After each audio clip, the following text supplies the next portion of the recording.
I do not frustrate the grace of God, for if righteousness come by the law, then Christ is dead in vain. That is Galatians chapter 2, verse 21. This is the doctrine of righteousness. I do not frustrate the grace of God, for if righteousness come by the law, then Christ is dead in vain.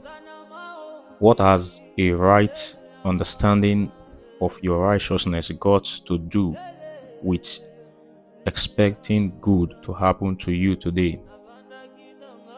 Everything. Everything.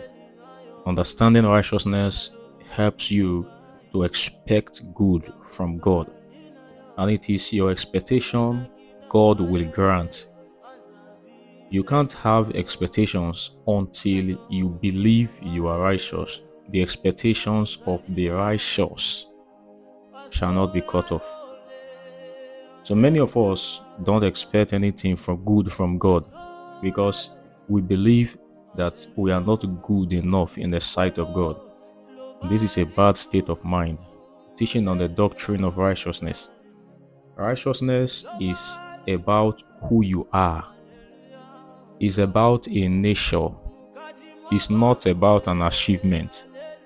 And so many believers associate righteousness with a list of things that they have to do. And if they fulfill this list, they feel righteous. Then, when they fail in terms of their behavior, they feel unrighteous. But this is a wrong definition and understanding of righteousness. Let's go back to what the Bible has to say. Look at 2 Corinthians 5:21. It says, "For he, God, made him, Jesus Christ, who knew no sin, to be sin for us, that we might become," look at that word, is I underline it, become the righteousness of God in him. That is Jesus Christ. So we are not righteous because we do right. We became righteous because of what Jesus did for us at the cross. So righteousness, therefore, is not based on our right doing. It is based entirely on Jesus' right doing. Christianity is not about doing right to become righteous. It's all about believing right in Jesus to become righteous. And as you believe right, you will find yourself doing right.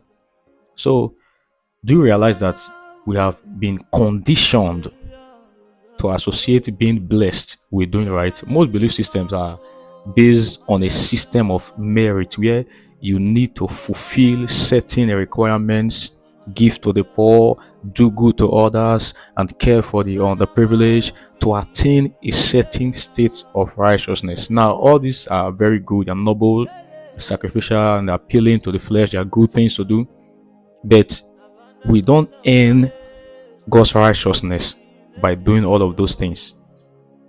Of course, God will reward you for it.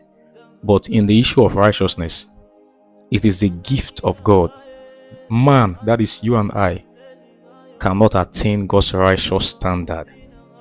No matter what we do, we have to receive it as a gift.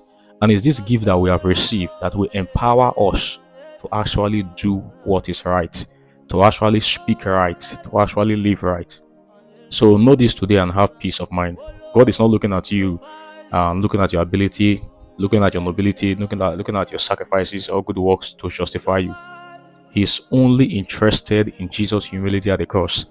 He looks at his son's perfect sacrifice at Calvary to justify you and make you righteous. So have you asked yourself why the work of Jesus Christ on the cross, according to John 19:30, is called the finished work? Jesus said it is finished. Why is it called the finished work?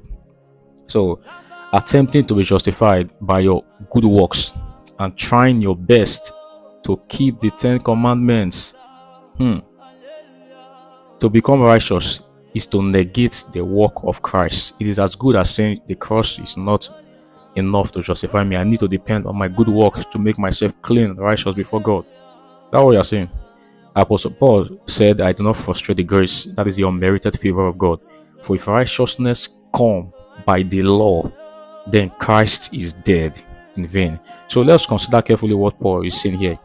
He's effectively saying that if you are depending on your good works, doing good, and your ability to keep perfectly the 10 commandments to become righteous, then Jesus died for nothing. That's what in vain actually means. It means nothing. So, as I conclude, do not frustrate the grace of God in your life by depending on your good works to make yourself righteous. And don't put God aside. Don't put God aside. Don't put God's work aside. Don't put aside Jesus' sacrifice. Don't do that. When you know that you are justified, not because of your works, but because of what Jesus has done, you can be confident, yes, that the unmerited favor of God is on your side, and you can expect good to happen to you today. The Lord bless His word in your heart, in our hearts, in Jesus Christ's name. Amen.